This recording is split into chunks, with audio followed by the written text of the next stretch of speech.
देखिए हम लोग जो टॉपिक देखेंगे पढ़ेंगे अभी, उसका नाम है आपको मैनेजमेंट ऑफ टैलेंट।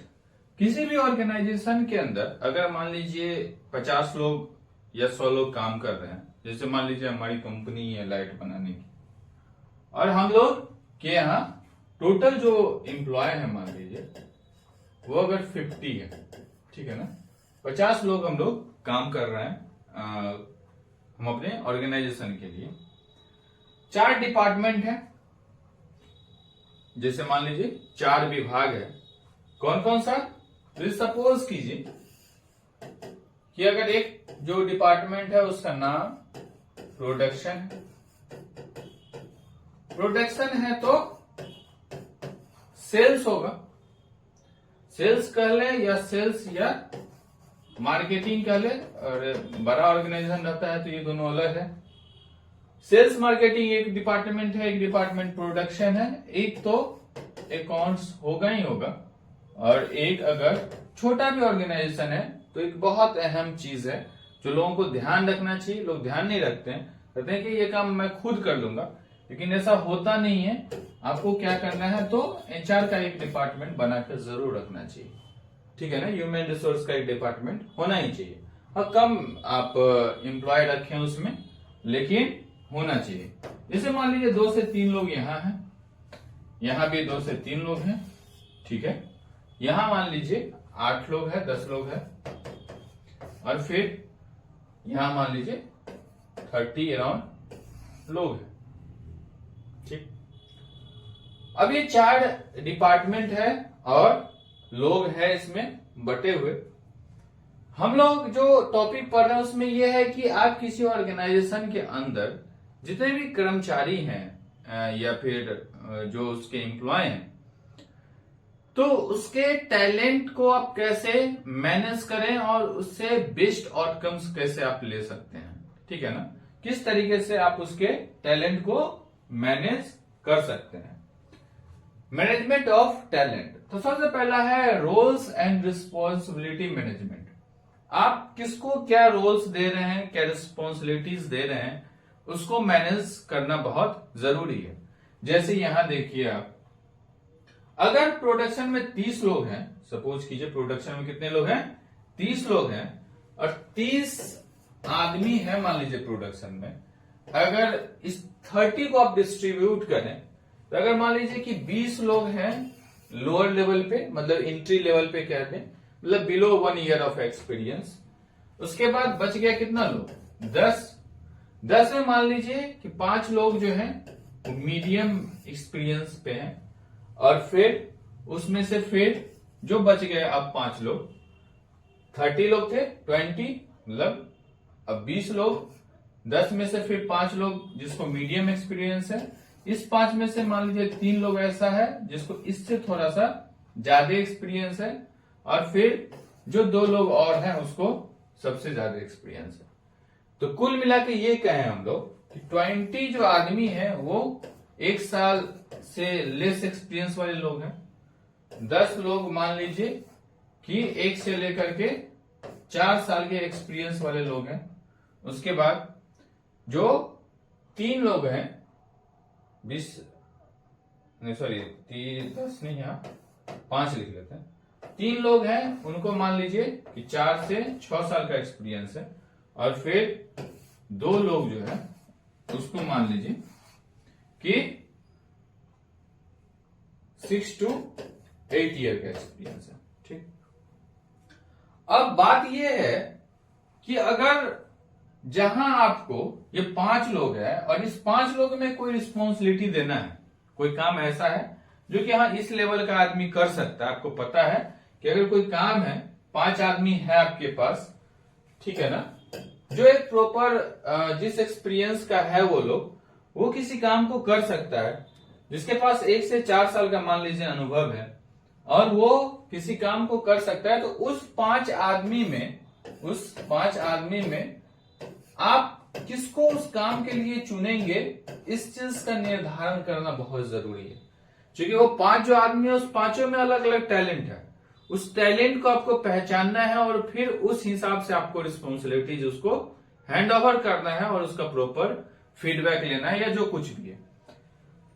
तो सबसे पहला काम है कि आप उस परिस्थिति में आप कैसे जो है सो आइडेंटिफाई करेंगे और कैसे रोल्स और रिस्पॉन्सिबिलिटी को डिफाइन करेंगे, ये समझना जरूरी है। तो रोल्स और रिस्पॉन्सिबिलिटी जो दे रहे हैं आप किसी को, तो वो जो 5 लोग है, पहले आप एक लेवल डिफाइन करें कि इस लेवल का जो आदमी है वो इस काम को कर सकता है। तो वो काम का जो रेंज जब डिफाइन हो जाएगा कि हाँ इस एक्सपीरियंस का आदमी ये काम कर सकता है, फिर आप उसमें ऑप्शंस की तलाश करेंगे और उसी को काम मिलना चाहिए जो उसके लिए क्या हो, तो इलिजिबल भी हो और उस काम की भूमिका को अच्छे से निभाए, उस चीजों का जो दायित्व है, रोल को अच्छे से निभाए, इसको ध्यान रखना जरूरी है। अब अगर आपको टैलेंट को मैनेजमेंट करना है तो सबसे पहला है कि रोल्स और रिस्पॉन्सिबिलिटी अच्छे से दें आप। दूसरा काम क्या करना है, कंपटीशन इन देयर डिपार्टमेंट। अगर 5 लोग हैं तो उस 5 लोग में उस लेवल का कंपटीशन होना चाहिए। हर एक लेवल पे हर डिपार्टमेंट में अपने हिसाब से कंपटीशन होना चाहिए, जिससे क्या होगा कि लोगों में कंपटीशन अगर होगा तो एक दूसरे से क्या, तो साथ चलने का तो एक कंसेप्ट रखना ही है, प्लस जो है सो जो अच्छा कर रहा है उसको अप्रिसिएशन अगर मिलेगा तो वो और अच्छा करेगा। तो इसीलिए कंपटीशन का भावना उस डिपार्टमेंट में प्रतिस्पर्धा का भावना होना चाहिए कि भाई अगर कंपटीशन होगा तो लोग आगे निकलेंगे और एप्रिसिएशन मिलेगा उसको। तो कंपटीशन का भावना डिपार्टमेंट के अंतर्गत होते रहना चाहिए। अब जैसे मान लीजिए, इसका मैं एग्जांपल बताता हूं। अगर कोई ऑर्गेनाइजेशन है, मान लीजिए हमारी फैक्ट्री ही है या कोई भी ऑर्गेनाइजेशन है, वो 3 शिफ्ट में काम कर रहा है। कितने शिफ्ट में काम कर रहा है? 3 शिफ्ट में। तो जो प्रोडक्शन की टीम है वो तीनों शिफ्ट काम कर रही होगी। कोई मान लीजिए 0 से 8 में काम कर रहा है, कोई 8 से 16 में काम कर रहा है, कोई 16 से 24 में काम कर रहा है। ठीक, 3 शिफ्ट में ऑर्गेनाइजेशन काम कर रही है। अब एक मान लीजिए बोर्ड लगा दिए, यहां लिख दिए 0 से 8 शिफ्ट, 8 से 16 शिफ्ट और 16 से 24 शिफ्ट। अब पहला जो शिफ्ट है उसमें अगर मान लीजिए हमारा जो लाइट है वो 50 पीस मैन्युफैक्चर हुआ, हमने लिख दिया। अब जब दूसरा शिफ्ट में आदमी आएगा तो देखिएगा 50 ठो मैन्युफैक्चर किया है। तो अगर हम कम करेंगे तो क्या होगा कि हमसे पूछा जाएगा कि जब वो इस शिफ्ट में 50 किया है तो तुम्हारा जो है सो 40-30 कैसे हुआ। हाँ ठीक है, 2-4 कम ज्यादा चलता है, लेकिन 30 कैसे हो गया। तो उसकी मजबूरी है कि उसको 50 तक पहुंचना है। तीसरा अगर वो 52 पहुंच गया तो तीसरा आएगा तो उसका मजबूरी हो जाएगा कि भाई इस रेंज में ही हमको रहना है। तो कंपटीशन होने से क्या होगा कि वर्क बढ़ेगा, ये बात हमको समझना जरूरी है। तो यहाँ जो कंपटीशन की बात हो रही है वो उस कंपटीशन की बात हो रही है। पहले जो टीम अच्छा कर रहा है आप उसको अप्रिसिएट करें, इससे टैलेंट क्या होगा, निखरेगा।